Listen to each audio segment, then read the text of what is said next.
Moving supplies and equipment around the upper Helmand River Valley to meet the changing operational requirements of a regimental combat team can be a tricky task.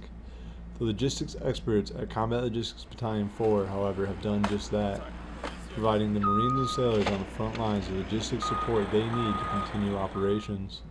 Platoon Loadmasters have played a key role in this success, making sure that the right goods get on the right trucks. The Loadmaster process starts when the supported units communicate to CLB-4 what their support requirements are. Once the Loadmaster knows what supplies and equipment need to be transported, he can begin preparations for the Combat Logistics Patrol. Supporting units send out a request to the Battalion S3, and they compile everything on a spreadsheet and hand it out to the Loadmasters within the companies. Once that's been done, the Loadmasters go by what priority of classes of gear that they're taking to different FOBs and COGs throughout the operating AO. Loadmasters personally ensure that the supplies and equipment are safely and securely prepared for transport. We get what we need to pick up from Leatherneck.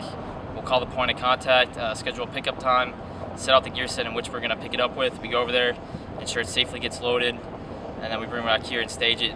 The Loadmasters continue to monitor the supplies and equipment during the Combat Logistics Patrol phase, where the supplies are transported to forward operating bases and combat outposts by the motor transportation platoons. Once the clip starts, pretty much try and keep our eyes on the loads as best as possible, make sure nothing shifts.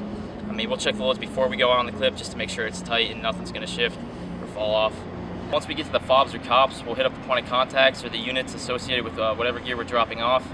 And from there, bring the trucks up to their staging area or their lot, and we'll pretty much make a liaison with them and offload it there.